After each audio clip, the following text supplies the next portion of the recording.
Yes, Lord. Lord, as children of God, Lord, you gathered here. I pray. Let your mighty presence be, Lord, felt here, O God Jesus. Let's, Lord, help us to feel your presence.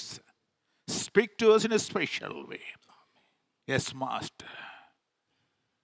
Let your words come through my mouth and touch everyone, O God Jesus. Lord, I pray. Put angels around this church. Yes, Master. And I bind, Lord, every satanic power and every darkness. Let your name alone be glorified. Speak to us, Lord, in a special way. In Jesus' precious name I pray. Amen. Amen. Hallelujah. Hallelujah. Hallelujah. Hallelujah. Today's message, I just want to talk about a man who could able to change the heart of God.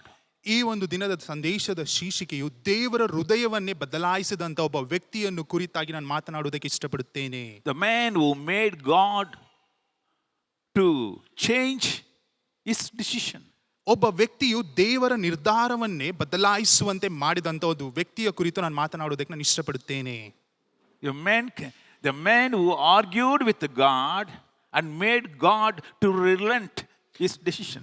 ದೇವರು ಈ ಒಂದು ವ್ಯಕ್ತಿಯು ದೇವರ ಸಂಗಡ ವಾಗ್ವಾದ ಮಾಡಿ ಅದು ಮಾತ್ರ ದೇವರು ಇಟ್ಟಂತ ನಿರ್ಧಾರವನ್ನೇ ಬದಲಾಯಿಸುವಂತೆ ಮಾಡಿದಂತ ವ್ಯಕ್ತಿಯಾಗಿದ್ದಾನೆ. Hallelujah. Hallelujah. Hallelujah. Not even our forefather Abraham. Abraham, in fact, to talk to God, he was so much worried. ನಮ್ಮ ಮೂಲ ಪಿತೃವಾಗಿರುವಂಥ ಅಬ್ರಹಾಮನು ಸಹ ಈ ರೀತಿಯಾಗಿ ಮಾಡಿರಲಿಲ್ಲ. ಆತನು ದೇವರ ಸಂಗಡ ಮಾತನಾಡುವ ಸಮಯದಲ್ಲಿ ಆತನು ಬಹಳ ಒಂದು ಕಷ್ಟಪಡುವಂತ ಒಂದು ಸನ್ನಿವೇಶದಲ್ಲಿ ಕಾಣಲ್ಪಡುತ್ತಿದ್ದನು. When Abraham was making a prayer request to God to take care of, to protect Lot from destruction, one after another, when he was making a request, he was asking God, don't get angry. Lord, one more time only, I'm making this prayer request, but you don't get angry. Lord, forgive me. One more time I want to speak. Like that, every moment he wanted to talk, he was so fearful. And he was begging God to forgive him, not to get any, not to get angry with him.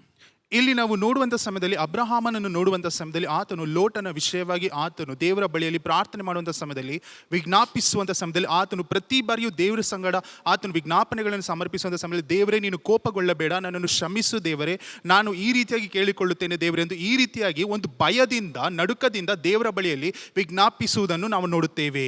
But here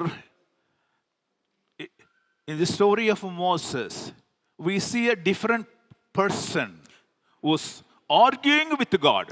ಆದರೆ ಮೋಶೆಯ ಜೀವನದಲ್ಲಿ ನೋಡಬೇಕಾದ್ರೆ ಆತನು ದೇವರ ಸಂಗಡ ವಾಗ್ವಾದವನ್ನು ನಡೆಸುವಂತ ವ್ಯಕ್ತಿಯಾಗಿದ್ದನು. God came to Moses and said, I'm now going to destroy the place. I want to destroy the people of Israel as they have done against me.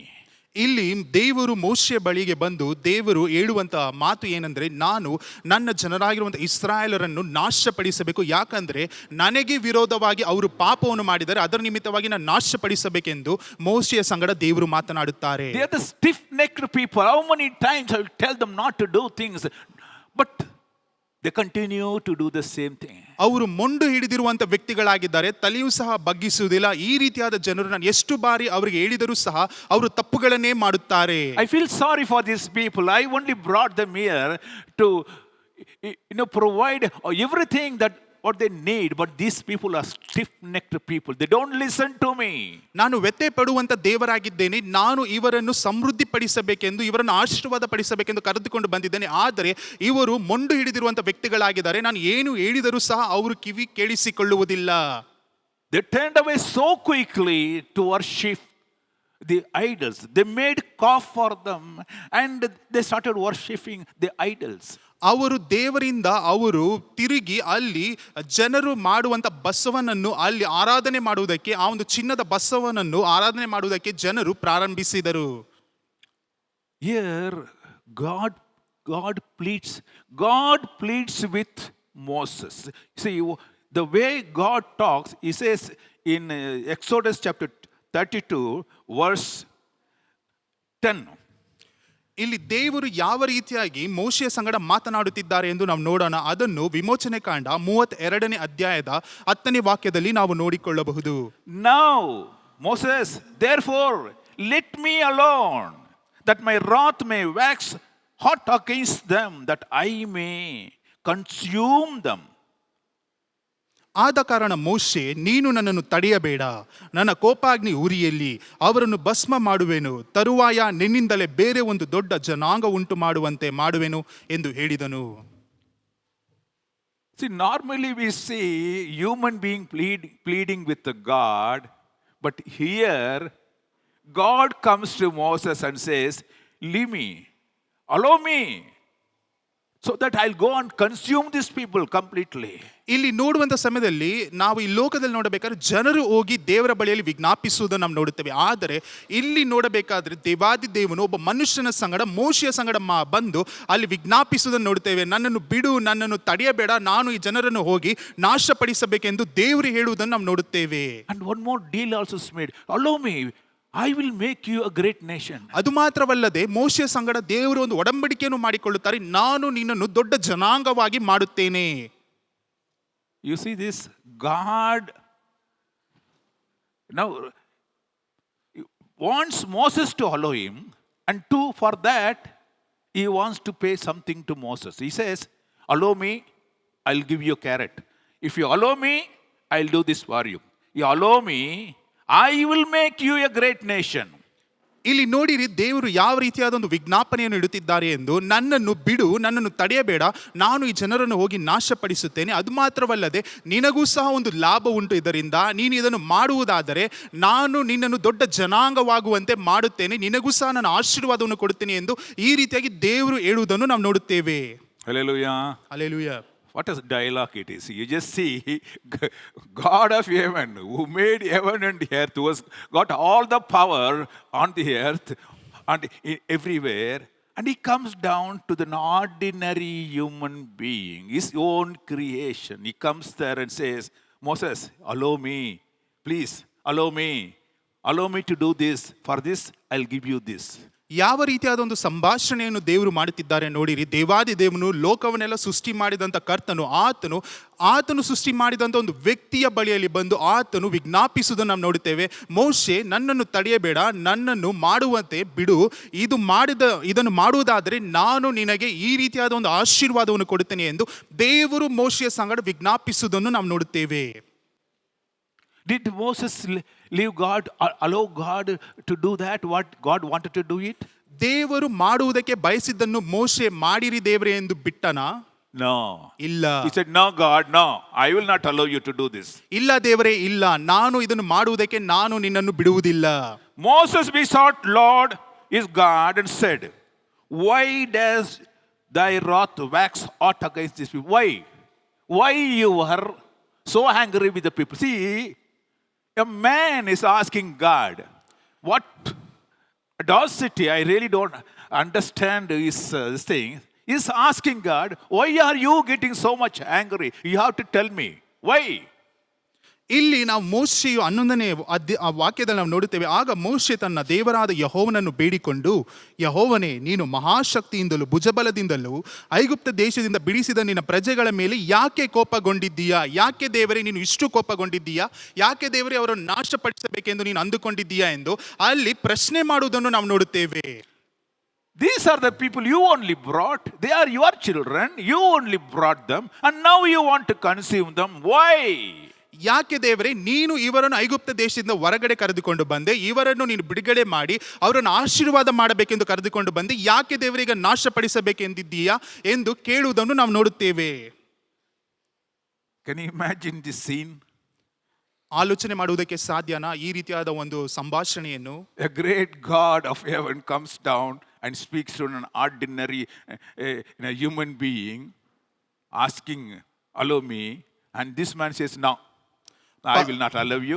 Why are you getting so much angry? See, the position changes now. Now he is on the upper hand. Moses is on the upper hand, and he is questioning God.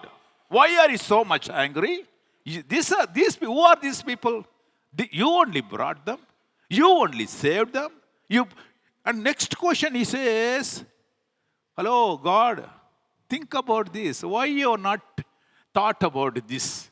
He said, wherefore should the Egyptians speak and say, for mischief did he bring them out to slay them in the mountain and to consume them for the face of the earth, from the face of the earth? Turn from thy fierce wrath, O God. Repent of this evil against thy people. He says, don't you think the Egyptian will say that God has brought these people to slay them, to kill them, and show his fierce anger, and for that purpose only is brought, not for actually saving? Egyptian will talk about this. And what happened to your name, your honor, your glory? Have you thought about it? You see this? This man, ordinary man, gives advice to God. ಇಲ್ಲಿ ನೋಡಿರಿ, ಸರ್ವಸಾಧಾರಣನಾಗಿರುವಂಥ ಮೋಶೆಯು ದೇವಾದಿ ದೇವನು, ಆತನು ಪರಲೋಕವನ್ನು ಸೃಷ್ಟಿ ಮಾಡಿದಂಥ ದೇವರನ್ನು ಅಲ್ಲಿ ಪ್ರಶ್ನೆ ಮಾಡೋದನ್ನು ನಾವು ನೋಡುತ್ತೇವೆ.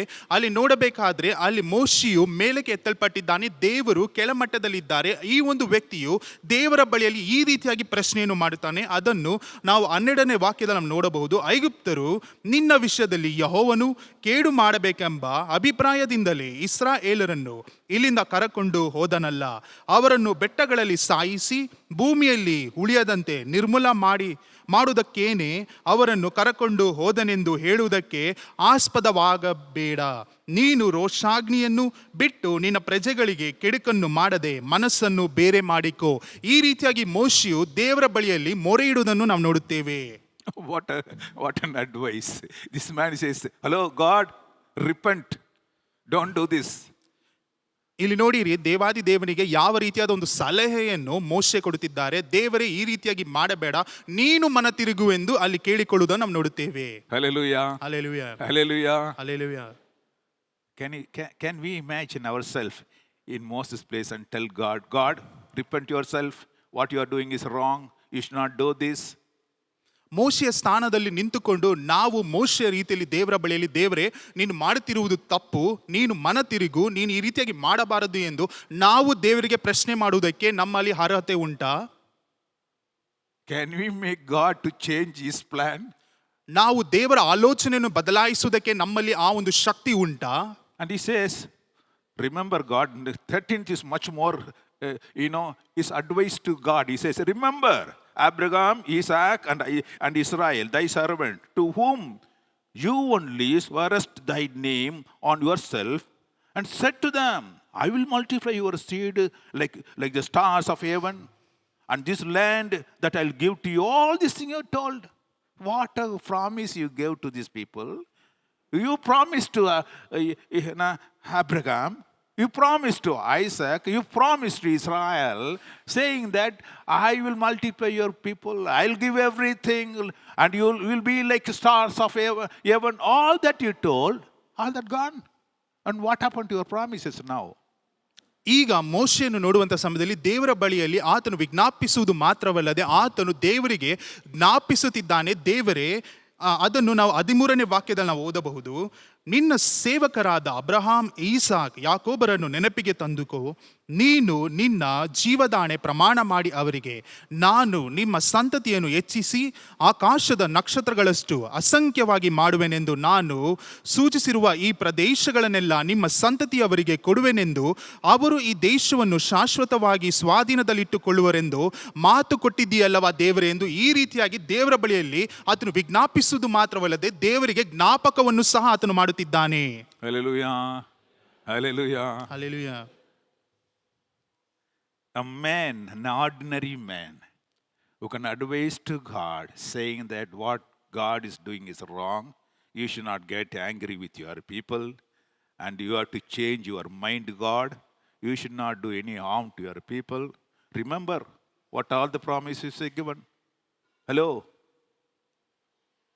Can we say? Is it possible for us to say that to God? God, you must change your mind. Lord, you should change your plan. ಸರ್ವಸಾಧಾರಣನಾಗಿರುವಂಥ ವ್ಯಕ್ತಿಯಾಗಿರುವಂಥ ಮೋಶೆಯು ಆತನು ದೇವರ ಬಳಿಯಲ್ಲಿ ಹೋಗಿ, ದೇವರೇ, ನೀನು ಮಾಡಿದಂಥ ಆ ಒಂದು ಒಡಂಬಡಿಕೆಯನ್ನು ನೀನು ಜ್ಞಾಪಕದಲ್ಲಿಟ್ಟುಕೋ, ನೀನು ಮಾಡಿದಂಥ ವಾಗ್ದಾನಗಳನ್ನು ಜ್ಞಾಪಕದಲ್ಲಿಟ್ಟುಕೋ, ಯಾಕಂದರೆ ನೀನು ಇಸ್ರಾಯೇಲ್ ಜನರನ್ನು ಆಶೀರ್ವಾದ ಮಾಡುತ್ತೇನೆ, ಅವರನ್ನು ನಾನು ಸಮೃದ್ಧಿಪಡಿಸುತ್ತೇನೆ ಎಂದು ಹೇಳಿದೆ ಅಲ್ಲವೇ, ನೀನು ಈಗ ನಾಶ ಮಾಡಬೇಕೆಂದು ನೀನು ಅಂದುಕೊಂಡಿದ್ದೀಯಲ್ಲ ಎಂದು ಈ ರೀತಿಯಾಗಿ ಇದನ್ನು ಮಾಡಬೇಡ ದೇವರೇ, ನೀನು ಮಾಡುತ್ತಿರುವುದು ತಪ್ಪು, ನೀನು ನಿನ್ನನ್ನು ತಿದ್ದುಕೋ ಎಂದು ಈ ರೀತಿಯಾಗಿ ದೇವರಿಗೆ ಒಂದು ಸಲಹೆಯನ್ನು ಕೊಡುವಂಥ ಮೋಶೆಯಾಗಿ ಮಾಡಲ್ಪಟ್ಟಿದ್ದಾನೆ. ನಾವು ಸಹ ನಮ್ಮ ಜೀವನದಲ್ಲಿ ಈ ರೀತಿಯಾಗಿ ಹೇಳುವುದಕ್ಕೆ ನಮ್ಮಿಂದ ಸಾಧ್ಯನಾ ದೇವರಿಗೆ? And the greatest part is, and the next word, God himself says, Lord repented of the evil which he thought to do unto his people. ಅದು ನಂತರ ವಾಕ್ಯಗಳು ನೋಡಬೇಕಾದ್ರೆ ದೇವರು ತನ್ನ ಜನರಿಗೆ ಕೇಡು ಮಾಡಬೇಕೆಂದು ಬಯಸಿದ್ದನ್ನು ಅದು ತಪ್ಪು ಎಂದು ಆತನು ಮನಸ್ತಾಪ ಪಡುವುದನ್ನು ನಾವು ನೋಡುತ್ತೇವೆ. Hallelujah. Hallelujah. Hallelujah. Hallelujah. Hallelujah. Hallelujah. Till God changed his plan, Moses was standing there and arguing with God. ದೇವರು ಆತನ ನಿರ್ಧಾರವನ್ನು ಬದಲಾಯಿಸುವವರೆಗೂ ಮೋಶೆಯು ಅಲ್ಲೇ ನಿಂತುಕೊಂಡು ದೇವರ ಸಂಗಡ ಆತನು ವಾಗ್ವಾದವನ್ನು ನಡೆಸಿಕೊಂಡೇ ಬರುತ್ತಿದ್ದಾನೆ. Hallelujah. Hallelujah. Hallelujah. Hallelujah. What a man of God he was. ಎಂತ ದೇವರ ಮನುಷ್ಯನು ನೋಡಿರಿ ಆ ಒಂದು ಮೋಶೆ. And these people, in fact, the people whom he was arguing for, were not good people. ಆತನು ಯಾರಿಗೋಸ್ಕರ, ಯಾವ ವ್ಯಕ್ತಿಗೋಸ್ಕರ ಆತನು ದೇವರ ಸಂಗಡ ವಾಗ್ವಾದ ಮಾಡುತ್ತಿದ್ದನೋ ಅವರು ಒಳ್ಳೆಯ ವ್ಯಕ್ತಿಗಳಲ್ಲ. They were such a bad people. They turned away from God so quickly. ಅವರು ಕೆಟ್ಟು ಹೋಗಿರುವಂತ ವ್ಯಕ್ತಿಗಳಾಗಿದ್ದಾರೆ. ಅದು ಮಾತ್ರವಲ್ಲ, ದೇವರನ್ನು ಬಿಟ್ಟು ಅವರು ಹಿಂತಿರುಗಿ ಹೋಗಿರುವಂತ ವ್ಯಕ್ತಿಗಳಾಗಿದ್ದಾರೆ. They were against God. ಅವರು ದೇವರಿಗೆ ವಿರೋಧವಾಗಿದ್ದರು. God only brought them from Egypt. They were slaves. Now they are free people, and he provide them everything. And under his shade he covered them. All that goodness these people have seen in their lives, but with all their goodness they enjoyed from God, they turned away from God. ಅವರು ಆ ಒಂದು ಐಗುಪ್ತ ದೇಶದಲ್ಲಿ ಬಿಟ್ಟಿ ಕೆಲಸ ಮಾಡುವಂತವರಾಗಿದ್ದರು. ಅಲ್ಲಿ ನೋಡಬೇಕಾದ್ರೆ ಕಷ್ಟಪಡುತ್ತಿದ್ದಂಥ ವ್ಯಕ್ತಿಗಳನ್ನು ದೇವರು ಆ ಒಂದು ದೇಶದಿಂದ ಹೊರಗೆ ಕರೆದುಕೊಂಡು ಬಂದರು. ಆದರೆ ಈ ದಿನದಲ್ಲಿ ನೋಡಬೇಕಾದ್ರೆ ದೇವರು ಮಾಡಿದಂಥ ಅದ್ಭುತಗಳನ್ನೇ ಮರೆತು ದೇವರಿಗೆ ತದ್ವಿರುದ್ಧವಾಗಿ ಕೆಲಸಗಳನ್ನು ಮಾಡುವಂತ ವ್ಯಕ್ತಿಗಳಾಗಿದ್ದಾರೆ. And they made God for themselves and said, this is a God which brought us out from Egypt.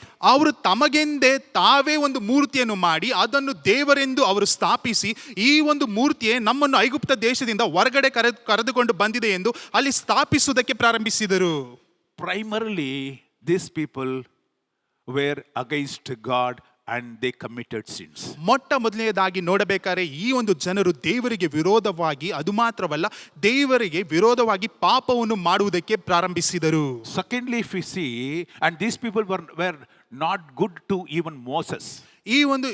ಇನ್ನೊಂದು ಎರಡನೆಯ ಕಾರ್ಯವನ್ನು ನೋಡಬೇಕಾದ್ರೆ ಈ ಒಂದು ಜನರು ಮೋಶೆಗೂ ಸಹ ಒಳ್ಳೆಯ ಕಾರ್ಯಗಳನ್ನು ಮಾಡಿದಂತ ವ್ಯಕ್ತಿಗಳಲ್ಲ.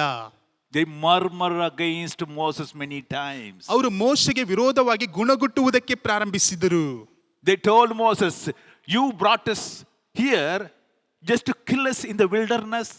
ಅವರು ಮೋಶೆಯನ್ನು ನೋಡಿ ಈ ರೀತಿಯಾಗಿ ಒಂದು ಶಪಿಸುವುದನ್ನು ನಾವು ನೋಡುತ್ತೇವೆ. ನೀನು ಆ ಒಂದು ದೇಶದಿಂದ ನಮ್ಮನ್ನು ಅರಣ್ಯ ಪ್ರಾಂತ್ಯಕ್ಕೆ ಕರೆದುಕೊಂಡು ಬಂದಿದ್ಯಾ, ನಮ್ಮನ್ನು ಕೊಲ್ಲುವುದಕ್ಕಾಗಿ ಕರೆದುಕೊಂಡು ಬಂದಿದ್ಯಾ ಎಂದು ಪ್ರಶ್ನೆ ಮಾಡುವುದನ್ನು ನಾವು ನೋಡುತ್ತೇವೆ. They always fought with Moses. ಅವರು ಪ್ರತಿ ಬಾರಿಯೂ ಮೋಶೆಯ ಸಂಗಡ ಯುದ್ಧ ಮಾಡುವ ರೀತಿಯಲ್ಲಿ ಕಾಣಲ್ಪಟ್ಟರು. Not only that, they were ready to stone him to death. ಅದು ಮಾತ್ರವಲ್ಲದೆ ಕಲ್ಲೆಸೆದು ಕೊಲ್ಲುವುದಕ್ಕೂ ಸಹ ಅವರು ಸಿದ್ಧವಾಗಿದ್ದರು. They were ready, they were just waiting, and they were about to kill Moses. ಅವರು ಕಾಯುತ್ತಿದ್ದರು, ಹೇಗಾದ್ರೂ ಮಾಡಿ ಮೋಶೆಯನ್ನು ಕೊಲ್ಲಬೇಕೆಂದು. And Moses had to run to God and plead with God. ಆದರೆ ಮೋಶೆಯನ್ನು ನೋಡಿರಿ, ಆತನು ದೇವರ ಬಳಿಗೆ ಓಡಿ ಹೋಗಿ ದೇವರ ಸಂಗಡ ಆತನು ವಿಜ್ಞಾಪಿಸುವುದಕ್ಕೆ ಪ್ರಾರಂಭಿಸುತ್ತಾನೆ. Just imagine, God knows who are these people and Moses knows who are these people. ಯೋಚನೆ ಮಾಡಿ ನೋಡಿರಿ, ದೇವರಿಗೂ ಮತ್ತೆ ಮೋಶೆಗೂ ಇಬ್ಬರಿಗೂ ಸಹ ಗೊತ್ತು ಯಾರು ಈ ಒಂದು ವ್ಯಕ್ತಿಗಳೆಂದು. And these people were against both God and Moses. ಈ ಒಂದು ವ್ಯಕ್ತಿಗಳನ್ನು ನೋಡಬೇಕಾದ್ರೆ ಅವರ ಗುಣಲಕ್ಷಣಗಳು ದೇವರಿಗೂ ಮೋಶೆಗೂ ವಿರೋಧವಾಗಿಯೇ ಇತ್ತು. But still, Moses goes to God and says, no, you cannot kill them. You cannot consume them. And you have to forgive them. Change your plan. Please, God, you don't do this. Repent yourself. You should not kill these people. ಆದರೆ ಇಂಥ ಜನರಿಗೆ ಮೋಶೆ ದೇವರ ಬಳಿಗೆ ಹೋಗಿ ಆತನು ವಿಜ್ಞಾಪಿಸುವುದನ್ನು ನೋಡಿರಿ. ಆತನು ದೇವರ ಬಳಿಗೆ ಹೋಗಿ ಹೇಳುತ್ತಾನೆ, ದೇವರೇ, ನೀನು ಮನ ತಿರುಗು, ನಾನು ನಿನ್ನ ಬಳಿಯಲ್ಲಿ ವಿಜ್ಞಾಪಿಸುತ್ತೇನೆ, ಈ ಒಂದು ಜನರನ್ನು ನೀನು ನಾಶಪಡಿಸಬೇಡ, ಅವರನ್ನು ಸಂಹರಿಸಬೇಡ. ದೇವರೇ, ನೀನು ವ್ಯಥೆಪಟ್ಟು ನಿನ್ನ ಆಲೋಚನೆಯನ್ನು ನೀನು ಬದಲಾಯಿಸಿಕೋ ಎಂದು ಅಲ್ಲಿ ದೇವರ ಬಳಿಯಲ್ಲಿ ಒಂದು ವಿಜ್ಞಾಪಿಸುವುದನ್ನು ನಾವು ನೋಡುತ್ತೇವೆ. The first and foremost quality of Moses. ಮೊಟ್ಟ ಮೊದಲ ಗುಣ ಲಕ್ಷಣಗಳು ಮೋಶೆಯಲ್ಲಿ ಇದ್ದದ್ದು. Advocating for the people who were ready to stone him to death. ತನ್ನನ್ನು ಕಲ್ಲೆಸೆದು ಕೊಲ್ಲಬೇಕೆಂದು ಇದ್ದಂತ ಜನರಿಗೂ ಸಹ ಮೋಶೆಯು ಅವರ ಸಂಗಡ ವಕೀಲಾಗಿ ನಡೆದುಕೊಂಡನು. To save the people who were against him, showing that much love towards the people who were against him. ಆತನ ವಿರೋಧವಾಗಿ ಇರುವಂತ ಜನರಿಗೂ ಸಹ ಅವರನ್ನು ನಾಶವಾಗದಂತೆ ಅವರನ್ನು ಕಾಪಾಡಬೇಕು ಎಂದು ಆ ರೀತಿಯಾದಂತ ಪ್ರೀತಿಯನ್ನು ಮೋಶೆಯು ಆ ಒಂದು ಜನರ ಮೇಲೆ ತೋರಿಸಿದನು. What an heart! Just imagine a man full of love. ಯಾವ ರೀತಿಯಾದ ಹೃದಯ ಎಂದು ನೋಡಿರಿ, ಆತನ ಹೃದಯವು ಬರೀ ಪ್ರೀತಿಯಿಂದ ತುಂಬಿರುವಂತ ಒಂದು ಹೃದಯವಾಗಿದೆ. If God comes and tells, I will go and consume your enemy, what would we say? ಒಂದು ವೇಳೆ ದೇವರು ನಮ್ಮ ಬಳಿಯಲ್ಲಿ ಬಂದು ನಿನ್ನ ಶತ್ರುಗಳನ್ನು ನಾನು ಸಂಹರಿಸುತ್ತೇನೆ ಎಂದು ಹೇಳುವುದಾದರೆ ನಮ್ಮ ಉತ್ತರವೇನಾಗಿರುತ್ತದೆ? Yes, God, I've been praying for that only, for this moment only. Please come and destroy all my enemies. ಹೌದು ದೇವರೇ, ನಾನು ಈ ಒಂದು ಸಮಯಕ್ಕೆ ನಾನು ಕಾಯುತ್ತಿದ್ದೇನು, ಈ ಒಂದು ಸಮಯವನ್ನೇ ನಾನು ಎದುರು ನೋಡುತ್ತಿದ್ದೇನು. ದೇವರೇ, ನನ್ನ ಶತ್ರುಗಳನ್ನು ನೀನು ಸಂಹರಿಸಿ ಬಿಡು ಎಂದು ನಾವು ಹೇಳುತ್ತೇವೆ. But here is a person who goes to God and says, please help them, don't kill them, don't murder them. They are your own people. You brought them out of Egypt. You come, Lord, you remember the promises you have given to Isaac, Abraham, Israel. All that you have to remember. Please don't do this. ಆದರೆ ಇಲ್ಲಿ ನೋಡಿರಿ, ಈ ಒಂದು ಮೋಶೆಯ ಗುಣವನ್ನು ನೋಡಿರಿ. ಆತನು ದೇವರ ಬಳಿಯಲ್ಲಿ ಆತನು ವಿಜ್ಞಾಪಿಸುತ್ತಾನೆ, ದೇವರು ಈ ಒಂದು ವ್ಯಕ್ತಿಗಳನ್ನು ಸಾಯಿಸಬೇಡ, ಇವರನ್ನು ಕೊಲ್ಲಬೇಡ, ಇವರನ್ನು ಸಂಹರಿಸಬೇಡ. ಯಾಕಂದ್ರೆ ನೀನು ಮಾಡಿದಂತ ಆ ಒಂದು ಒಡಂಬಡಿಕೆಯನ್ನು ನೀನು ಜ್ಞಾಪಕಕ್ಕೆ ತಂದುಕೋ. ನೀನು ಅಬ್ರಹಾಂ, ಈಸಾಕ್, ಯಾಕೋಬರಿಗೆ ಮಾಡಿದ ಒಡಂಬಡಿಕೆಯನ್ನು ನೀನು ಜ್ಞಾಪಕಕ್ಕೆ ತೆಗೆದುಕೊಂಡು ಬಾ ದೇವರೇ. ಇವರು ನೀನು ಆಶೀರ್ವದಿಸಬೇಕು ದೇವರೇ, ಇವರನ್ನು ನೀನು ನಾಶಪಡಿಸಬಾರದು ದೇವರೇ ಎಂದು ಈ ರೀತಿಯಾಗಿ ವಿಜ್ಞಾಪಿಸುವುದನ್ನು ನಾವು ನೋಡುತ್ತೇವೆ. Many a times we taken for granted that when we help people, when we show goodness, when we show love to them, they will in turn help us in our need. ನಾವು ಅನೇಕ ಬಾರಿ ಒಂದು ಸರ್ವ ಸಾಧಾರಣವಾಗಿ ನಾವು ನೆನೆಸಿಕೊಳ್ಳುತ್ತೇವೆ. ಒಂದು ವೇಳೆ ನಾವು ಬೇರೆಯವರಿಗೆ ಸಹಾಯ ಮಾಡುವಂಥ ಸಮಯದಲ್ಲಿ, ಅವರ ಕಷ್ಟದಲ್ಲಿರುವಂಥ ಸಮಯದಲ್ಲಿ, ಅವರ ಕಷ್ಟದಲ್ಲಿ ನಾವು ಭಾಗಿಗಳಾಗಿರುವಂಥ ಸಮಯದಲ್ಲಿ, ನಮಗೂ ಸಹ ನಾವು ಆ ಒಂದು ಪರಿಸ್ಥಿತಿಯಲ್ಲಿ ಹಾದು ಹೋಗುವಂಥ ಸಮಯದಲ್ಲಿ ನಮಗೂ ಸಹ ಅವರು ಸಹಾಯ ಮಾಡುತ್ತಾರೆ ಎಂದು ನಾವು ಈ ರೀತಿಯಾಗಿ ನಮ್ಮ ಆಲೋಚನೆಯಲ್ಲಿ ಅಂದುಕೊಳ್ಳುತ್ತೇವೆ. It's a normal attitude. We always think, these are all my people. I help them so much, because of me, only they are all in these positions. Definitely, they will support me.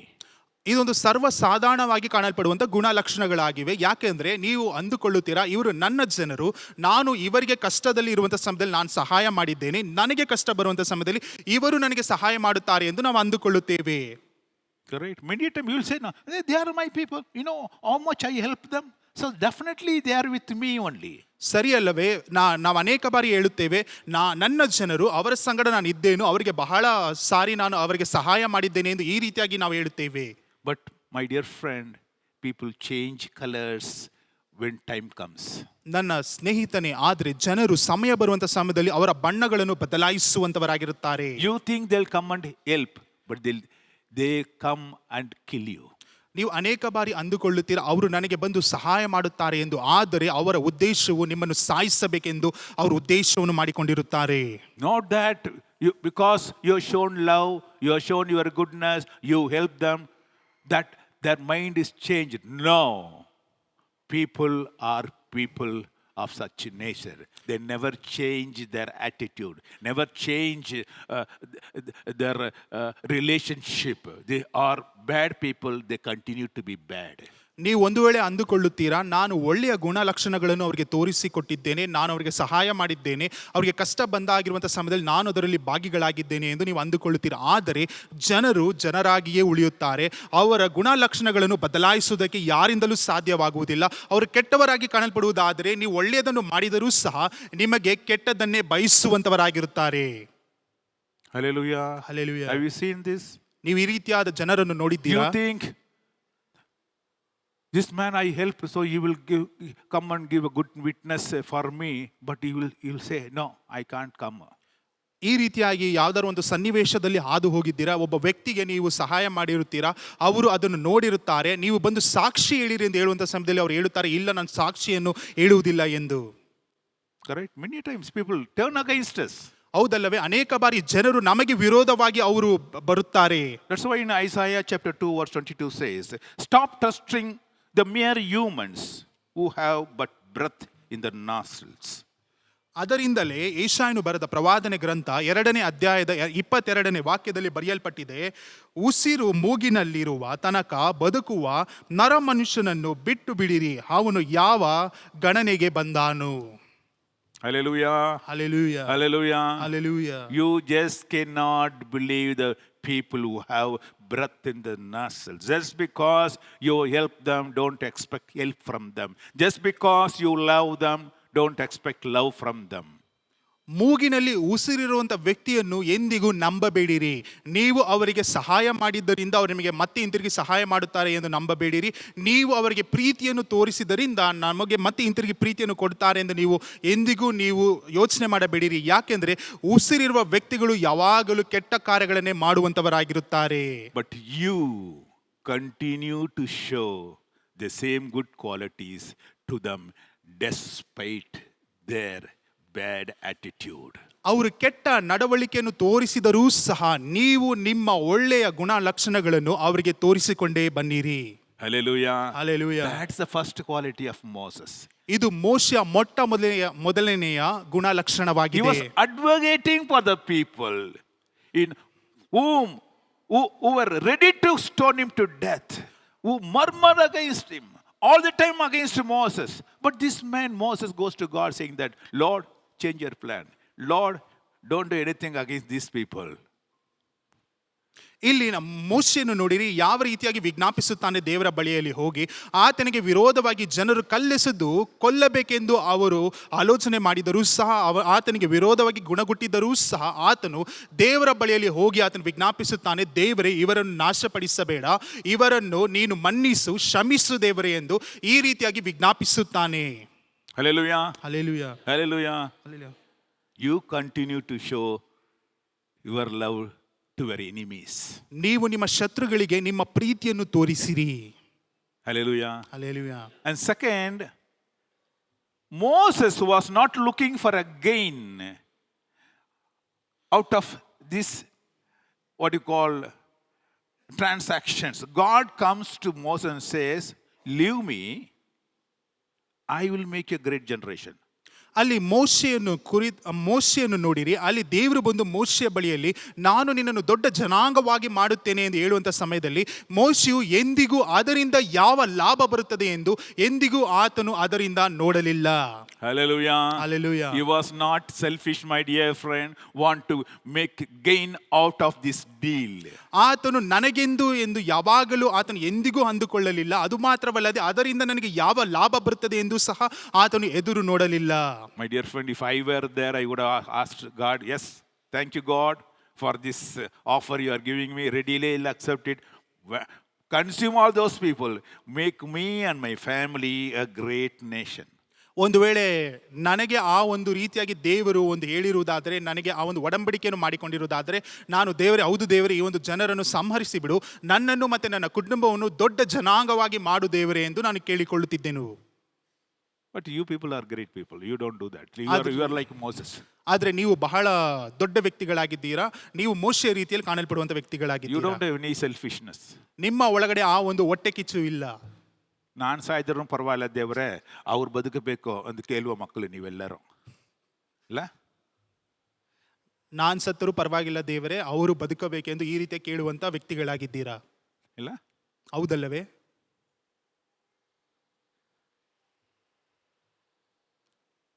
Here, Moses, God says, I'll consume them. They are your enemies. I'll destroy them. And this is my deal to you. You will be a great nation. You will have all the fame. You will be big, a great, everything. I'm offering you everything to you. ಇಲ್ಲಿ ನೋಡಿರಿ, ದೇವರು ಮೋಶೆಯ ಬಳಿಗೆ ಬಂದು ಹೇಳುತ್ತಾರೆ, ನಾನು ನಿನ್ನನ್ನು ದೊಡ್ಡ ಜನಾಂಗವಾಗಿ ಮಾಡುತ್ತೇನೆ, ನಾನು ನಿನಗೆ ಘನತೆ ಗೌರವವನ್ನು ತಂದು ಕೊಡುತ್ತೇನೆ, ಅದು ಮಾತ್ರವಲ್ಲ ನಿನ್ನ ಶತ್ರುಗಳನ್ನು ನಾನು ಸಂಹರಿಸುತ್ತೇನೆ, ಈ ಒಂದು ಜನರನ್ನು ನಾನು ನಾಶಪಡಿಸುತ್ತೇನೆ, ನಾನು ಈ ರೀತಿಯಾಗಿ ಒಡಂಬಡಿಕೆಯನ್ನು ಮಾಡಿಕೊಳ್ಳುತ್ತೇನೆ, ನಿನ್ನನ್ನು ದೊಡ್ಡ ಜನಾಂಗವಾಗಿ ಮಾಡುತ್ತೇನೆ ಎಂದು ದೇವರು ಹೇಳಿದರು ಮೋಶೆಗೆ.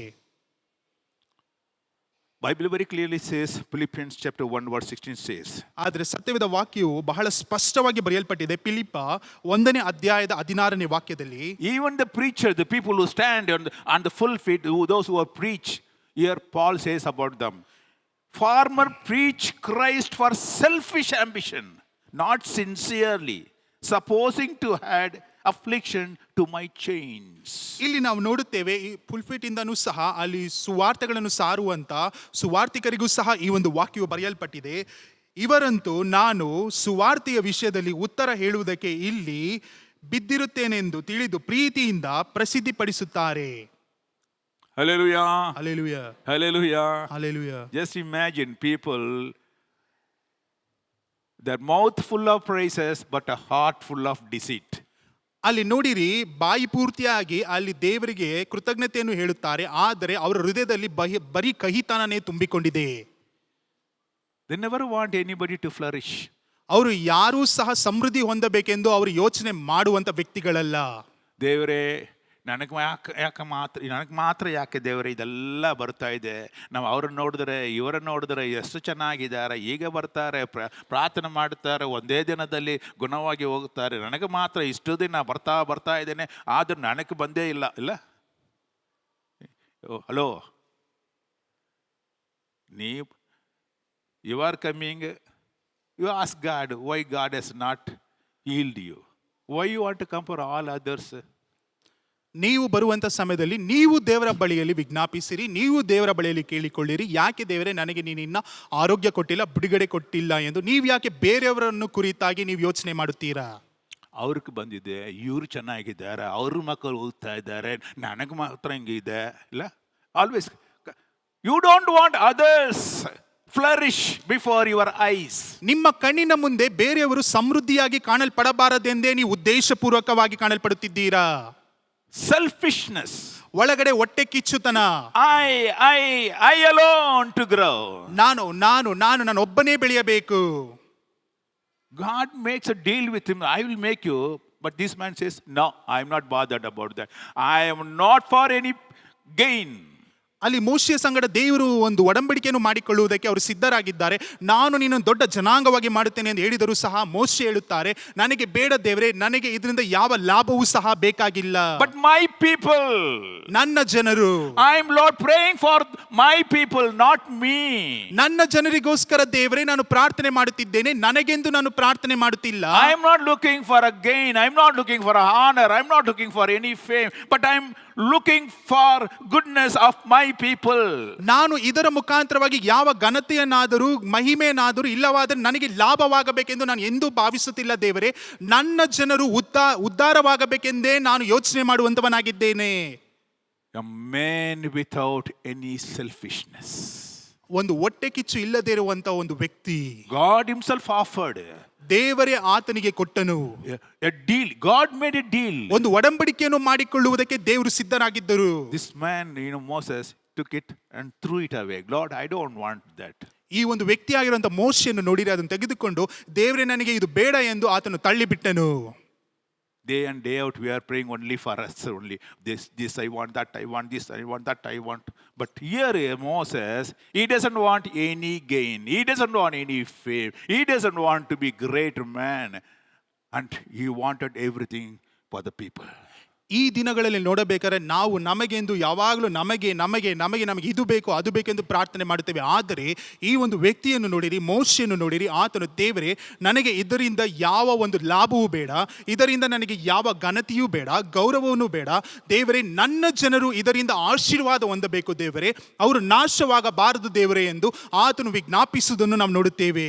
And thirdly, ಮೂರನೇದಾಗಿ this man Moses was worried about God's honor and God's respect rather than his own gain and his own respect.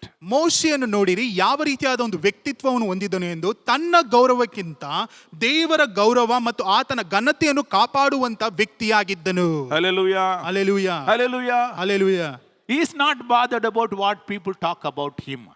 ಜನರು ಆತನನ್ನು ಕುರಿತು ಏನನ್ನು ಮಾತನಾಡುತ್ತಾರೆ ಎಂದು ಆ ಒಂದು ಚಿಂತೆ ಆತನಲ್ಲಿ ಕಾಣಲ್ಪಡಲಿಲ್ಲ. But he was worried about God's respect. ಆದ್ರೆ ದೇವರಿಗಿದ್ದಂತ ಘನತೆ ಗೌರವ ಕುರಿತು ಆತನಿಗೆ ಚಿಂತೆ ಇತ್ತು. Today, ಇವತ್ತು we look for our own honor, our own respect rather than God. ನಾವು ಈ ದಿನಗಳಲ್ಲಿ ನಮ್ಮ ಘನತೆ, ನಮ್ಮ ಗೌರವವನ್ನೇ ನಾವು ಎದುರು ನೋಡುತ್ತೇವೆ ಹೊರತು ದೇವರ ಘನತೆ ಗೌರವವನ್ನು ಕುರಿತು ನಾವು ಎಂದಿಗೂ ಚಿಂತೆ ಮಾಡುವುದಿಲ್ಲ. He was arguing with God. God, what would people think about your name? And what would people, talk about you? They say that you brought and killed them. And Lord, where is your honor and your glory? What people think about it? Lord, I'm worried about that. ಇಲ್ಲಿ ನೋಡಿರಿ, ಮೋಶೆ ಯಾವ ರೀತಿಯಾದ ಒಂದು ವಾಗ್ವಾದವನ್ನು ದೇವರ ಸಂಗಡ ಮಾಡುತ್ತಿದ್ದಾನೆ ಎಂದು. ದೇವರೇ, ನೀನು ಈ ಒಂದು ಜನರನ್ನು ನಾಶಪಡಿಸುವುದಾದರೆ ಜನರು ನಿನ್ನನ್ನು ಕುರಿತು ಯಾವ ರೀತಿಯಾಗಿ ಮಾತನಾಡುತ್ತಾರೆ, ನಿನ್ನ ಘನತೆ ಗೌರವಕ್ಕೆ ಧಕ್ಕೆ ಬರುತ್ತದೆ ದೇವರೇ, ನೀನು ಎಂಥ ದೇವರು ಎಂದು ಈ ರೀತಿಯಾಗಿ ಜನರು ನಿನ್ನ ನೋಡಿ ಹೀಯಾಳಿಸುವಂತವರಾಗಿರುತ್ತಾರೆ ದೇವರೇ. ನೀನು ಎಂದಿಗೂ ಈ ರೀತಿಯಾಗಿ ಮಾಡಬಾರದು, ನಿನ್ನ ಘನತೆ ಗೌರವ ಎಂದಿಗೂ ಕಮ್ಮಿ ಆಗಬಾರದು ದೇವರೇ ಎಂದು ಈ ರೀತಿಯಾಗಿ ವಿಜ್ಞಾಪಿಸುವುದನ್ನು ನಾವು ನೋಡುತ್ತೇವೆ. Hallelujah. Hallelujah. But most of us are like Jonah.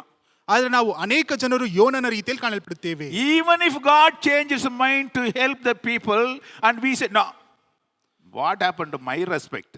I have told and you are not honoring me and you are changing your mind and you want to help the people. Lord, I will not allow you to change your mind. You see, this man says, I will not allow to change your mind. Jonah is like most of us. He was worried about his respect. He was worried about his honor. ಆದರೆ ಅನೇಕ ಜನರು ಈ ದಿನಗಳಲ್ಲಿ ನೋಡಬೇಕಾದ್ರೆ ಯೋನನ ರೀತಿಯಲ್ಲಿ ಕಾಣಲ್ಪಡುವಂಥ ವ್ಯಕ್ತಿತ್ವವನ್ನು ಹೊಂದಿದ್ದೇವೆ. ಯಾಕೆಂದರೆ ದೇವರು ಒಂದು ವೇಳೆ ಜನರನ್ನು ನಾನು ಕ್ಷಮಿಸಬೇಕೆಂದು ಅವರು ಮನೋಭಾವವನ್ನು ಹೊಂದಿರುವುದಾದರೂ ಸಹ ನಾವು ಆ ಒಂದು ಯೋನನ ರೀತಿಯಲ್ಲಿ, ದೇವರೇ ನನ್ನ ಘನತೆ ಗೌರವ ಏನಾಗುತ್ತದೆ ದೇವರೇ, ನನ್ನ ಮರ್ಯಾದೆ ಏನಾಗುತ್ತದೆ ದೇವರೇ, ನೀನು ಎಂದಿಗೂ ಸಹ ನೀನು ಅದನ್ನು ಬದಲಾಯಿಸಬಾರದು ದೇವರೇ, ನನ್ನ ಗೌರವವನ್ನು ನೀನು ಕಾಪಾಡಬೇಕು ದೇವರೇ ಎಂದು ಈ ರೀತಿಯಾಗಿ ಯೋನನ ರೀತಿಯಲ್ಲಿ ವಿಜ್ಞಾಪಿಸುವಂಥ ವ್ಯಕ್ತಿಗಳು ಅಧಿಕವಾಗಿ ಕಾಣಲ್ಪಡುತ್ತೇವೆ. Jonah chapter 4 verse 4 he says, ಯೋನನು ಬರೆದ ಪತ್ರಿಕೆ 4ನೇ ಅಧ್ಯಾಯದ 4ನೇ ವಾಕ್ಯದಲ್ಲಿ ಬರೆಯಲ್ಪಟ್ಟಿದೆ, when God saw the people of Nineveh turned towards God and he said, okay, I will not now consume them, I will not destroy them, but I will allow them to live. So God changed his mind to save those people. Jonah was very much angry. He says, but it displeased Jonah exceedingly and he became angry. He prayed to Lord and said, oh Lord, was not this that I said when I was still in my country? I talked about this, in my country itself. You ask me, you go and preach. Or in preaching what he said, I will destroy, God will destroy and all that. So I carry that message and go and preach, God will destroy. Now we come and say that you will not destroy. Then what people think about me? ಇಲ್ಲಿ ನೋಡಿರಿ, ಯೋನನನ್ನು ನೋಡಿರಿ, ಆತನ ಜೀವನವನ್ನು ನೋಡಿರಿ. ಆತನು ಅಲ್ಲಿ ದೇವರ ಸಂಗಡ ಒಂದು ವಾಗ್ವಾದವನ್ನು ನಡೆಸುತ್ತಿದ್ದಾನೆ.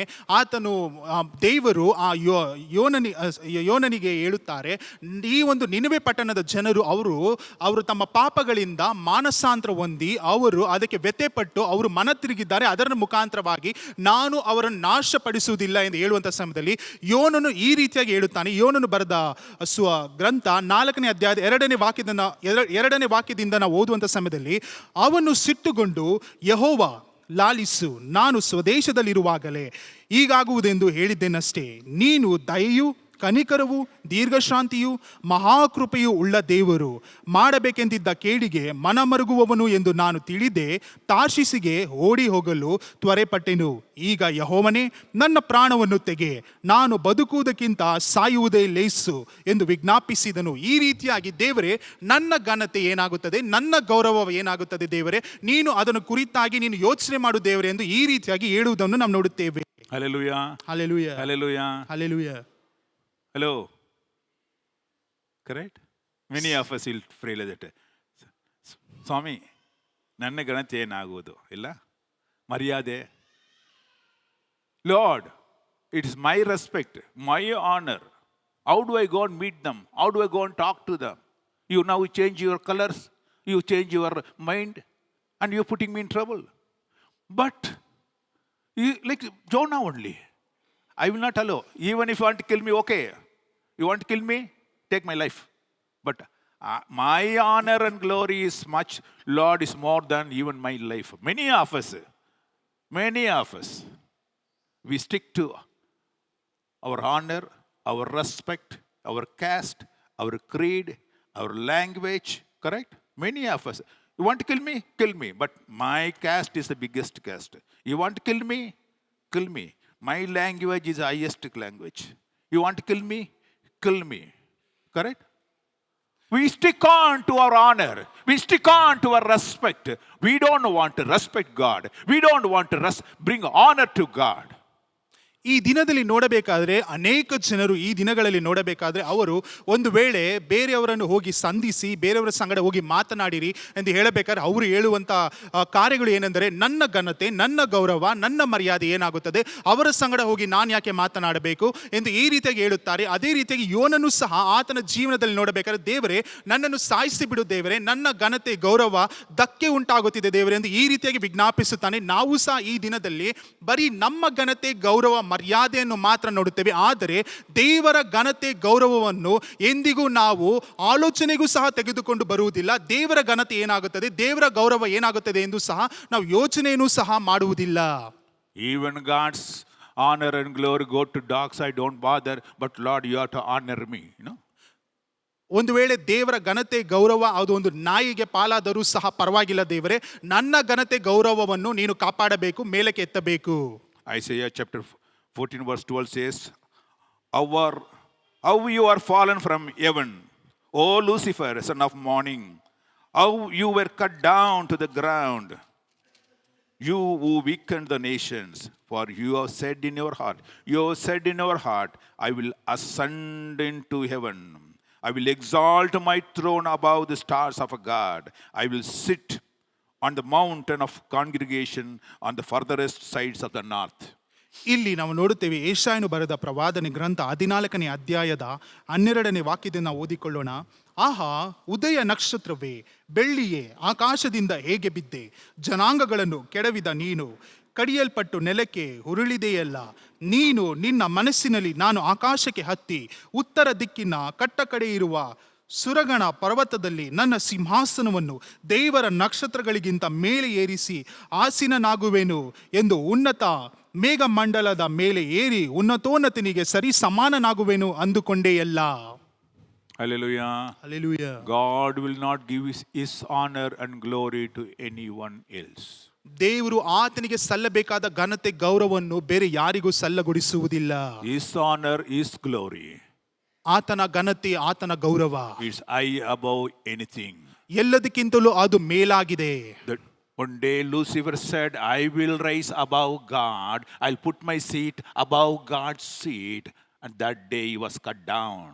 ಲೂಸಿಫರನ್ನು ಈ ರೀತಿಯಾಗಿ ಆಲೋಚನೆ ಮಾಡಿದನು, ನಾನು ದೇವರಿಗಿಂತ ದೊಡ್ಡವನಾಗಿದ್ದೇನೆ, ನನ್ನ ಸಿಂಹಾಸನವನ್ನು ಆತನ ಸಿಂಹಾಸನಗಿಂತ ನಾನು ಮೇಲಕ್ಕೆ ತೆಗೆದುಕೊಂಡು ಹೋಗಿ ಅಲ್ಲಿ ಸ್ಥಾಪನೆ ಮಾಡುತ್ತೇನೆ ಎಂದು ಆತನು ಆಲೋಚನೆ ಮಾಡಿದ ಕ್ಷಣದಿಂದಲೇ ಆತನು ಕೆಡವಲ್ಪಟ್ಟನು. The day you think that your respect and your honor is greater than God's respect and honor, my dear friend, remember you will be cut down to size. ನೀನು ಈ ಒಂದು ಯೋಚನೆಗೆ ತಂದುಕೋ ಪ್ರೀತಿ ಉಳ್ಳ ಸ್ನೇಹಿತನೇ, ನೀನು ಒಂದು ವೇಳೆ ನನ್ನ ಘನತೆ ನನ್ನ ಗೌರವ ದೇವರ ಘನತೆ ಗೌರವಕ್ಕಿಂತ ದೊಡ್ಡದಾಗಿದೆ, ಅದು ಮೇಲಕ್ಕೆ ತೆಗೆದುಕೊಂಡು ಹೋಗಬೇಕೆಂದು ನೀನು ಯಾವೊಂದು ದಿನದಲ್ಲಿ ನೀನು ಅಂದುಕೊಳ್ಳುತ್ತೀಯೋ ಆ ದಿನದಲ್ಲಿಯೇ ನೀನು ಕೆಡವಲ್ಪಡುತ್ತೀಯಾ. Hallelujah. Hallelujah. The disciples of John the Baptist, they came to John the Baptist and said, "You know Jesus? And people are following him more than you. And people are respecting Jesus more. And he was doing lot of miracles, more and more miracles than you."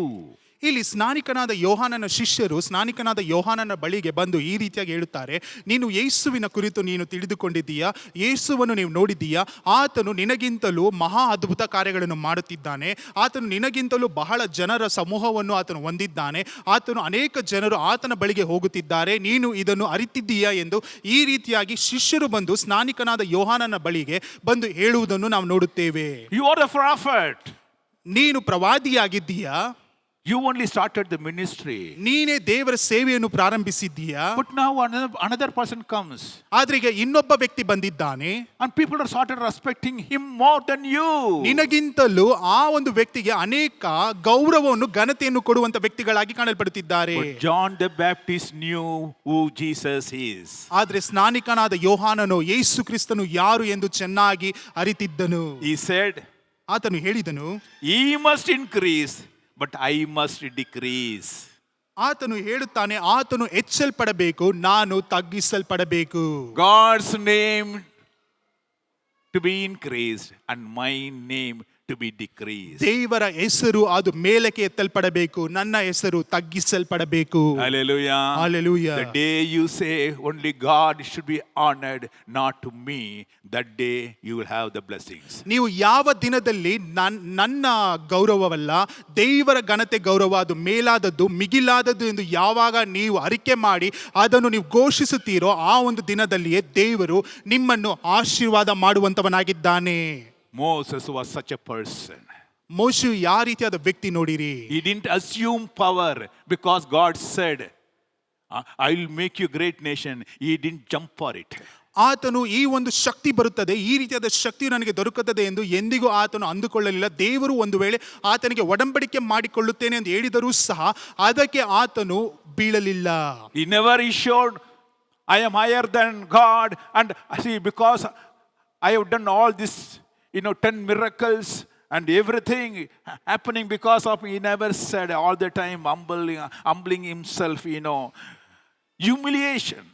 He humbled himself before God all the time. ಈ ಮೋಶೆಯನ್ನು ನೋಡಿರಿ, ಆತನು ಯಾವಾಗಲೂ ದೇವರ ಸನ್ನಿಧಾನದಲ್ಲಿ ತನ್ನನ್ನು ತಗ್ಗಿಸಿಕೊಳ್ಳುವಂತವನಾಗಿ ಆತನು ಎಂದಿಗೂ ತನ್ನನ್ನು ಹೆಚ್ಚಿಸಿಕೊಳ್ಳಲಿಲ್ಲ. ಆತನು 10 ಅದ್ಭುತಗಳನ್ನು ಮಾಡಿದರೂ ಸಹ ಅದು ತನ್ನಿಂದ ಆಯಿತು, ತನ್ನ ಶಕ್ತಿಯಿಂದ ಆಯಿತು ಎಂದು ಎಂದಿಗೂ ಹೇಳಲಿಲ್ಲ. ಆತನು ಹೇಳಿದಂಥ ವಿಷಯಗಳು ಯಾವಾಗಲೂ ದೇವರಿಂದಲೇ ಆಯಿತು, ದೇವರಿಂದಲೇ ಎಲ್ಲವೂ ಸಾಧ್ಯವಾಯಿತು ಎಂದು ತನ್ನನ್ನು ತಗ್ಗಿಸಿಕೊಂಡು ದೇವರನ್ನು ಗೌರವ ಪಡಿಸುವಂತವನಾಗಿ ಕಾಣಲ್ಪಟ್ಟನು. And another thing is, God gives a witness for Moses. He said, "This man, Moses, is a faithful one in my house." ಮೋಶೆಯನ್ನು ಕುರಿತು ದೇವರು ಸಾಕ್ಷಿ ಕೊಡುತ್ತಾರೆ. ಅವರು ಹೇಳುತ್ತಾರೆ, ನನ್ನ ಮನೆತನದಲ್ಲಿ ಈತನು ನಂಬಿಗಸ್ತನಾದಂಥ ವ್ಯಕ್ತಿಯಾಗಿದ್ದಾನೆ ಎಂದು ದೇವರು ಸಾಕ್ಷಿ ಕೊಡುತ್ತಾರೆ. See, God could depend on Moses. ಯಾಕೆಂದ್ರೆ ದೇವರು ಆ ಒಂದು ಮೋಶೆ ಮೇಲೆ ಪೂರ್ತಿಯಾದ ಭರವಸೆಯನ್ನು ಇಟ್ಟಿದ್ದರು. Because a man who doesn't seek gain for himself, man who shows love in spite of all these enemies around, he shows love towards these enemies also. And he was worried about God's honor, not his honor. God saw all these things and he says, "He is the faithful one." ಯಾಕೆ ಎಂದು ನೋಡಬೇಕಾದ್ರೆ ಆತನ ವ್ಯಕ್ತಿತ್ವವನ್ನು ನಾವು ನೋಡುವಂಥ ಸಮಯದಲ್ಲಿ ಆತನು ಎಂದಿಗೂ ತನಗೆಂದು ಯಾವ ಲಾಭ ಬರುತ್ತದೆ ಎಂದು ಎಂದಿಗೂ ನೋಡಲಿಲ್ಲ. ಅದು ಮಾತ್ರವಲ್ಲ, ತನ್ನ ಶತ್ರುಗಳು ಇದ್ದರೂ ಸಹ ಅವರನ್ನು ರಕ್ಷಿಸಬೇಕು, ಅವರನ್ನು ಒಳ್ಳೆಯವರನ್ನಾಗಿ ಮಾಡಬೇಕೆಂದೇ ಉದ್ದೇಶಪೂರ್ವಕವಾಗಿ ಆತ ನಡೆದುಕೊಂಡನು. ಅದು ಮಾತ್ರವಲ್ಲದೆ ಮುಖ್ಯವಾಗಿ ಆತನು ತನ್ನ ಘನತೆ ಗೌರವಕ್ಕಿಂತ ದೇವರ ಘನತೆ ಗೌರವವನ್ನೇ ಆತನು ಯಾವಾಗಲೂ ಮುಂದೆ ಇಟ್ಟುಕೊಂಡು ಅದಕ್ಕೋಸ್ಕರ ಆತನು ಕಾಯುವಂಥ ವ್ಯಕ್ತಿಯಾಗಿದ್ದನು. ಅದನ್ನು ನೋಡಿಕೊಂಡು ಆತನು ನಡೆದುಕೊಂಡು ಹೋಗುವಂಥ ವ್ಯಕ್ತಿಯಾಗಿದ್ದನು. ಅದರ ಮುಖಾಂತರವಾಗಿ ದೇವರೇ ಆತನ ವಿಷಯವಾಗಿ ಸಾಕ್ಷಿ ಕೊಡುತ್ತಾರೆ, ಈತನು ನಂಬಿಕೆ ಉಳ್ಳಂತ ವ್ಯಕ್ತಿಯಾಗಿದ್ದಾನೆ ಎಂದು. Hallelujah. Hallelujah. When Miriam Moses' sister thought that she's a sister, elder sister, and so she is greater than Moses. That's what she thought. ಈ ಮಿರ್ಯಾಮಳನ್ನು ನೋಡಬೇಕಾದ್ರೆ ಆಕೆಯು ಮೋಶೆಗಿಂತಳು ದೊಡ್ಡವಳ, ಮೋಶೆಯ ವಯಸ್ಸಿಗಿಂತಳು ಆಕೆಯು ದೊಡ್ಡವಳಾಗಿದ್ದಳು. ಯಾಕೆಂದ್ರೆ ಆತನ ಅಕ್ಕ ಆಗಿದ್ದಳು. ಅದರ ಮುಖಾಂತರವಾಗಿ ಆಕೆಯು ಅಂದುಕೊಂಡಳು, ನಾನು ಮೋಶೆಗಿಂತ ದೊಡ್ಡವಳು ಎಂದು. And she thought that she is also going to God, and whenever Moses went, Miriam and Aaron also went. They were also prophets. ಯಾಕೆ ಈ ರೀತಿಯಾಗಿ ಅಂದುಕೊಂಡಳು ಎಂದು ನೋಡಬೇಕಾದ್ರೆ, ಮೋಶಿ ಹೋಗುವಂತ ಸಮಯದಲ್ಲಿ ಇವರಿಬ್ಬರು ಸಹ ಹೋಗುತ್ತಿದ್ದರು ಆತನ ಸಂಗಡ. ಅದರ ಮುಖಾಂತರವಾಗಿ ಅವರು ಅಂದುಕೊಂಡರು ಆಕೆಯೂ ಸಹ ಪ್ರವಾದಿಗಳು ಎಂದು. Many times we think that when we are with somebody, then we think that we are equal or on par with those people. ನಾವು ಸಹ ಅನೇಕ ಬಾರಿ ಈ ರೀತಿಯಾಗಿ ನಾವು ಅಂದುಕೊಳ್ಳುತ್ತೇವೆ. ಒಂದು ವೇಳೆ ಒಬ್ಬ ಘನತೆ ಗೌರವ ಇರುವಂತ ವ್ಯಕ್ತಿಯ ಸಂಗಡ ನಾವು ಹೋಗುವಂತ ಸಮಯದಲ್ಲಿ ನಾವು ಅಂದುಕೊಳ್ಳುತ್ತೇವೆ ನಾವು ಅವರಿಗೆ ಸಮಾನರಾಗಿದ್ದೇವೆ ಎಂದು. Are we not doing that? ನಾವು ಈ ರೀತಿಯಾಗಿ ಮಾಡುತ್ತಿಲ್ಲವಾ? Many times when we are with great people, sometimes when they are become friends and all that, then they say, oh, I am also on par with that person. ನಾವು ಅನೇಕ ಬಾರಿ ಈ ರೀತಿಯಾಗಿ ಮಾಡುತ್ತೇವೆ. ಒಂದು ಘನತೆ ಗೌರವ ಇರುವಂತ ವ್ಯಕ್ತಿಯ ಸಂಗಡ ನಾವು ಒಂದು ಸಂಭಾಷಣೆ ಮಾಡುವುದಾದರೆ, ಯಾರಾದರೂ ಬಂದು ನಮ್ಮನ್ನು ಕೇಳುವುದಾದರೆ ನಾವು ಹೇಳ್ತೇವೆ, ಹೌದು ನನಗೆ ಆ ಒಂದು ವ್ಯಕ್ತಿ ಗೊತ್ತು, ಅವರ ಸಂಗಡ ನಾನು ಇದ್ದೇನೆ, ನಾನು ಅವರಂತೆಯೇ ನಾನು ಇದ್ದೇನೆ, ಅವರ ಘನತೆಗೆ ನಾವು ಹೋಲಿಕೆ ಆಗುತ್ತೇನೆ ಎಂದು ಹೇಳುತ್ತೇವೆ. Bible very clear says in Numbers 12 verse 5. See, God gives a testimony. ಅಲ್ಲಿ ನೋಡಿರಿ, ಸತ್ಯವೇದ ವಾಕ್ಯವು ಸ್ಪಷ್ಟವಾಗಿ ಬರೆಯಲ್ಪಟ್ಟಿದೆ. ಅರಣ್ಯಕಾಂಡ 12ನೇ ಅಧ್ಯಾಯದ 5ನೇ ವಾಕ್ಯದಲ್ಲಿ ಬರೆಯಲ್ಪಟ್ಟಿದೆ. Because Miriam talked against Moses, God punished Miriam. ಅಲ್ಲಿ ಒಂದು ದೇವರು ಅಲ್ಲಿ ನೋಡಬೇಕಾದ್ರೆ ಮಿರ್ಯಾಮಳು ಮೋಶೆಗೆ ವಿರೋಧವಾಗಿ ಮಾತನಾಡುತ್ತಾಳೆ. ಅದರ ಮುಖಾಂತರವಾಗಿ ದೇವರು ಆಕೆಗೆ ಒಂದು ಶಾಪವನ್ನು ಕೊಡುತ್ತಾರೆ. Here you can read that in Numbers chapter 12 verse 5 says, the Lord came down in the pillar of cloud and stood in the door of the tabernacle and called Aaron and Miriam, and they both went forward. Then God said to him, hear now my words. If there is a prophet among you, I, the Lord, make myself known to him in vision or speak to him in dream. But not so with my servant Moses. He is faithful in all my house.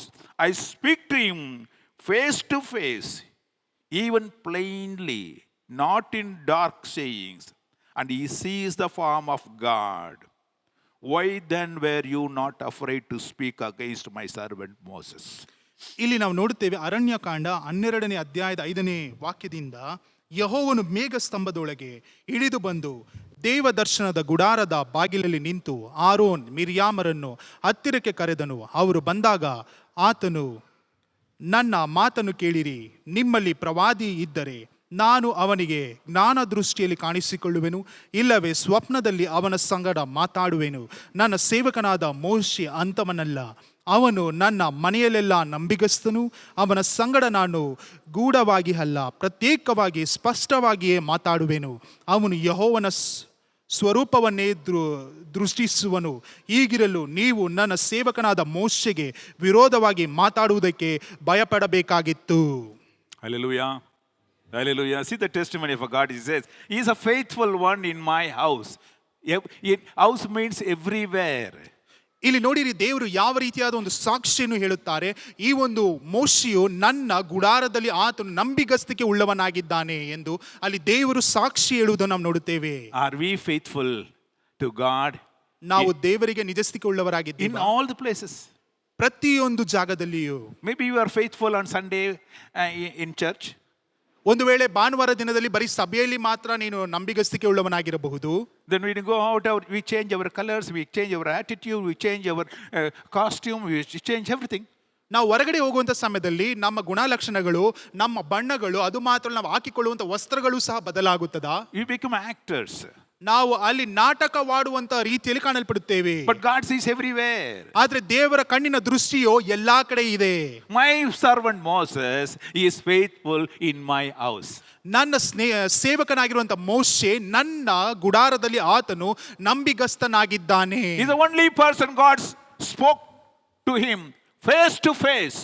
ಈ ದೇವರು ಒಬ್ಬ ವ್ಯಕ್ತಿಯ ಸಂಗಡ ಮಾತನಾಡಿದ್ದಾನೆ ಎಂದು ಅದಕ್ಕೆ ಉದಾಹರಣೆ ಇರುವುದಾದರೆ ಅದು ಮೋಶೆಯಾಗಿದ್ದಾನೆ. The only person who saw the form of God. ದೇವರ ಆ ಒಂದು ಆಕಾರವನ್ನು ರೂಪವನ್ನು ಬರೀ ಮೋಶೆ ಮಾತ್ರವೇ ನೋಡಿದ್ದಾನೆ. No one else in the Bible. ಯಾರೂ ಸಹ ನೋಡಿಲ್ಲ ಸತ್ಯವೇದದಲ್ಲಿ ನೋಡಬೇಕಾದರೆ. Why? ಯಾಕೆ? Because of all these qualities I talked about. ಯಾಕಂದ್ರೆ ಆತನಲ್ಲಿ ಇದ್ದಂತ ಎಲ್ಲಾ ಗುಣಲಕ್ಷಣಗಳ ನಿಮಿತ್ತವಾಗಿ He could stand and speak to God. ಆತನು ನಿಂತುಕೊಂಡು ದೇವರ ಸಂಗಡ ಮಾತನಾಡುವುದಕ್ಕೆ ಆತನಲ್ಲಿ ಆ ಒಂದಿತ್ತು. Hallelujah. Hallelujah. Hallelujah. Hallelujah. Even to Miriam who spoke against him. I mean, when God punished Miriam with the leprosy, and this man, Moses, goes to God and pleads with God to forgive her. ಇಲ್ಲಿ ಮಿರ್ಯಾಮಳು ಅಲ್ಲಿ ನೋಡಬೇಕಾದ್ರೆ ಮೋಶೆಗೆ ವಿರೋಧವಾಗಿ ಮಾತನಾಡಿದ ನಿಮಿತ್ತವಾಗಿ ದೇವರು ಆಕೆಗೆ ಒಂದು ಶಾಪ ಕೊಟ್ಟು ಆಕೆಗೆ ತೊನ್ನು ಹತ್ತಿದ್ದರಿಂದ ಅದರ ಮುಖಾಂತರವಾಗಿಯೂ ಮೋಶೆಯು ದೇವರ ಬಳಿಗೆ ಹೋಗಿ ಆಕೆಗೋಸ್ಕರ ವಿಜ್ಞಾಪಿಸುವುದಕ್ಕೆ ಪ್ರಾರಂಭಿಸುತ್ತಾನೆ. Hallelujah. Hallelujah. When we see God punishes our enemies, how much happy we would be. ನಾವು ನಮ್ಮ ಜೀವನದಲ್ಲಿ ಒಂದು ವೇಳೆ ದೇವರು ನಮ್ಮ ಶತ್ರುಗಳಿಗೆ ಅವರು ಶಾಪವನ್ನು ಕೊಡುವುದಾದರೆ ಎಷ್ಟು ಸಂತೋಷಗೊಳ್ಳುತ್ತೇವೆ ನಾವು. ಇಲ್ಲಿ ಥ್ಯಾಂಕ್ಸ್ ಕೊಳ್ತೀವಿ, ಇಲ್ಲ ಸಾಕ್ಷಿ ಹೇಳ್ಬಿಟ್ಟು ಹೋಗ್ತೀವಿ. ನನಗೆ ಮಾಡಿದ ದೇವ್ರ ಹತ್ರ ಪ್ರಾರ್ಥನೆ ಮಾಡಿದ ದೇವರು ಒಂದು ಕೊಟ್ಟರು, ಅಯ್ಯೋ ಅವ್ರ ಕುಟುಂಬವೇ ನಾಶ ಆಯಿತು, ದೇವರಿಗೇ ಸ್ತೋತ್ರ. ಏನ ಇಲ್ಲ ಸ್ತೋತ್ರ. ದೇವ್ರು ಮಾಡಿದ್ರು, ನನ್ನ ಪ್ರಾರ್ಥನೆ ಕೇಳಿ ದೇವ್ರೇನು ಮಾಡಿದ್ರು, ಅವ್ರ ಕುಟುಂಬವೇ ನಾಶ ಮಾಡಿಬಿಟ್ರು. ಹೋಗುವಾಗಲೇ ರೋಡ್ನಲ್ಲೇ ಆಕ್ಸಿಡೆಂಟ್ ಆಗಿ ಹೋದ ನೋಡಿ, ಇಲ್ವಾ? Here is a person. Moses was different, totally different. Just see his quality, totally different. He saw, and these people, Miriam spoke against Moses, and God punished. He didn't do anything. He didn't pray to God, Lord, you punish Miriam and all that. God only punished, and she became a leprosy. ಇಲ್ಲಿ ನೋಡಬೇಕಾದ್ರೆ ಇಲ್ಲಿ ಮೋಶೆಯ ಗುಣಲಕ್ಷಣಗಳನ್ನು ನೋಡಿರಿ, ಎಂಥ ಒಂದು ಗುಣಲಕ್ಷಣವೆಂದು. ಆತನು ಎಂದಿಗೂ ಸಹ ದೇವರ ಬಳಿಯಲ್ಲಿ ಹೋಗಿ, ದೇವರೇ ಈ ಒಂದು ವ್ಯಕ್ತಿಯು ನನಗೆ ತದ್ವಿರೋಧವಾಗಿ ಮಾತನಾಡಿದ್ದಾರೆ, ಇವರಿಗೆ ನಿನ್ನ ಶಾಪವನ್ನು ಕೊಡು ಎಂದು ಕೇಳಲಿಲ್ಲ. ಈಕೆ ಮಿರ್ಯಾಮಳು ಮೋಶೆಗೆ ವಿರೋಧವಾಗಿ ಮಾತನಾಡಿದ್ದರಿಂದ ದೇವರೇ ಬಂದು ಮಿರ್ಯಾಮಳಿಗೆ ತೊನ್ನನ್ನು ಆ ರೀತಿಯಾದ ಒಂದು ಶಾಪವನ್ನು ಕೊಟ್ಟನು. ಆದರೆ ಮೋಶೆಯ ಗುಣವನ್ನು ನೋಡಿರಿ, ಅದಕ್ಕೋಸ್ಕರವೂ ಸಹ ದೇವರ ಬಳಿಗೆ ಹೋಗಿ ವಿಜ್ಞಾಪಿಸುವಂತ ಒಂದು ಗುಣವನ್ನು ಹೊಂದಿದ್ದನು. A man of forgiveness. ಆತನು ಕ್ಷಮಿಸುವಂತ ಗುಣವನ್ನು ಹೊಂದಿದಂತಹ ವ್ಯಕ್ತಿ. He goes, please, with God, forgive her, Lord. I have forgiven her, Lord, you forgive. ಆತನು ನೋಡಿರಿ, ದೇವರ ಬಳಿಯಲ್ಲಿ ಹೋಗಿ ವಿಜ್ಞಾಪಿಸುತ್ತಾನೆ, ದೇವರೇ ನಾನು ಆಕೆಯನ್ನು ಕ್ಷಮಿಸಿದ್ದೇನೆ, ನೀನು ಸಹ ಆಕೆಯನ್ನು ಕ್ಷಮಿಸು ದೇವರೇ. Hallelujah. Hallelujah. Hallelujah. Hallelujah. What a wonderful heart. ನೋಡಿರಿ ಆತನ ಹೃದಯವು ಎಷ್ಟು ಒಳ್ಳೆಯ ಹೃದಯವೆಂದು. And God, in Bible, God says, he is a man, the meekest in the whole world. In the whole world, he says, in the Numbers 12, verse 3. Chapter 12, verse 3, he says. ಅಲ್ಲಿ ಅರಣ್ಯಕಾಂಡ 12ನೇ ಅಧ್ಯಾಯದ 3ನೇ ವಾಕ್ಯದಲ್ಲಿ ನಾವು ನೋಡುತ್ತೇವೆ, ಆ ಮೋಶೆ ಭೂಮಿಯ ಮೇಲಿರುವ ಎಲ್ಲಾ ಮನುಷ್ಯರಿಗಿಂತಲೂ ಬಹು ಸ್ವಾತಿಕನು. ಹೀಗಿರಲಾಗಿ ಅವರು ಹಾಡಿದ ಮಾತನ್ನು ಯೆಹೋವನು ಕೇಳಿ ಪಕ್ಕನೆ ಮೋಶೆ, ಆರೋನ್, ಮಿರ್ಯಾಮರಿಗೆ, ನೀವು 3 ಮಂದಿಯು ದೇವ ದರ್ಶನದ ಗುಡಾರಕ್ಕೆ ಬರಬೇಕೆಂದು ಆಜ್ಞಾಪಿಸಿದನು. God himself found this man. What a self-controlled man. We get angry. Such a man who could able to control his spirit. And he was meek in the whole world, it says. ಇಲ್ಲಿ ನೋಡಿರಿ, ದೇವರೇ ಅಲ್ಲಿ ಒಂದು ಸಾಕ್ಷಿಯನ್ನು ಕೊಡುತ್ತಾರೆ, ಈತನು ಶಾಂತ ಸ್ವಭಾವನು, ಲೋಕದಲ್ಲೇ ಹುಡುಕಿದರೂ ಸಹ ಈ ರೀತಿಯಾದ ಶಾಂತ ಸ್ವಭಾವ ಉಳ್ಳಂತ ವ್ಯಕ್ತಿ ಯಾರೂ ಇಲ್ಲ ಎಂದು ದೇವರೇ ಅಲ್ಲಿ ದೇವರೇ ಸಾಕ್ಷಿ ಇಡುವುದನ್ನು ನಾವು ನೋಡುತ್ತೇವೆ. ಮೋಶೆಯು ಆ ರೀತಿಯಾದ ಒಂದು ಗುಣವನ್ನು ಹೊಂದಿದಂತ ವ್ಯಕ್ತಿಯಾಗಿದ್ದನು. ನಮಗೆ ಹೆಸರು ಶಾಂತಿನ ಇಟ್ಟಿರ್ಬೋದು ಇಲ್ಲ, ಬಟ್ ಹೇಗಿರ್ತೀವಿ ಇಲ್ಲ, ಹೆಸರು ಮಾತ್ರ ಶಾಂತಿ ಇಲ್ಲ,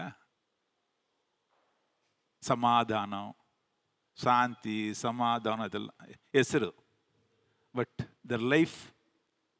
but here is a person who shows his love, He was found by God. Be the meek person in the whole world. That's why God, comes down to him and,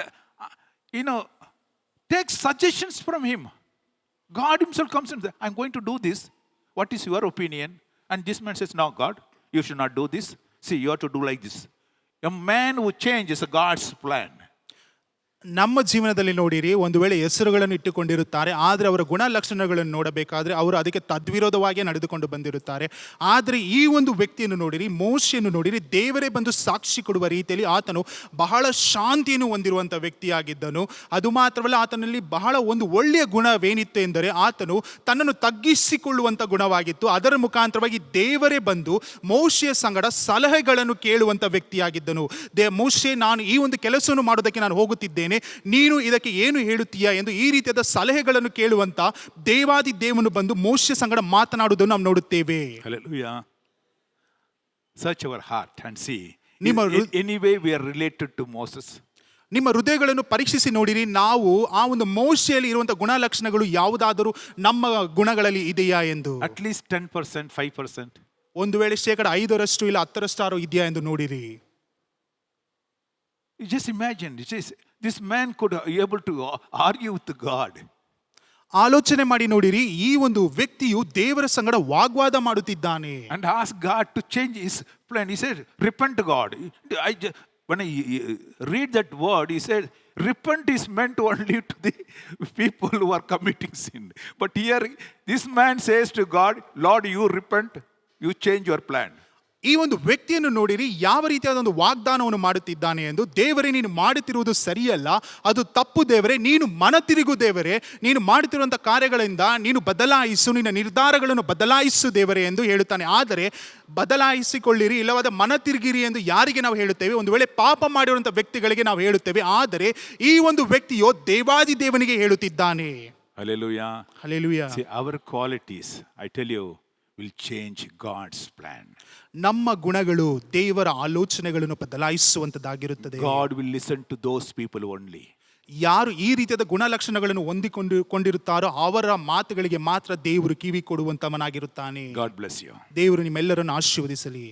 Heavenly Father, we praise and worship you, Lord, for the wonderful message that you given. Lord, when you go through the qualities of Moses, what a, Lord, attitudes, what characters, Lord, you could be able to stand and speak to you face to face, arguing to change your plan. And Lord, you yielded to it, oh God. When we, Lord, go through his qualities, Lord, what amazing qualities he had. Help us, Lord, to follow him. Help us, Lord, to have a better understanding of the way we lead our life. Yes, Master. Bless all your people. Let this word, this message touch our heart. And Lord, change our heart towards you. Jesus. Let our heart, Lord, change completely. Lord, so that you'll be pleased to come and talk to us. Pleased to listen to us. Thank you, Lord. Bless all your people. In Jesus' precious name I pray. Amen. ನನ್ನ ಮನವೇ ಯೆಹೋವನನ್ನು ಕೊಂಡಾಡು, ನನ್ನ ಸರ್ವೇಂದ್ರ ಪವಿತ್ರ ನಾಮಕ್ಕೆ ಕೀರ್ತಿಸಿರಿ. ನನ್ನ ಮನವೇ ಯೆಹೋವನನ್ನು ಕೊಂಡಾಡು, ಆತನು ಮಾಡಿದ ಉಪಕಾರಗಳಲ್ಲಿ ಒಂದನ್ನೂ ಮರೆಯಬೇಡ. Amen.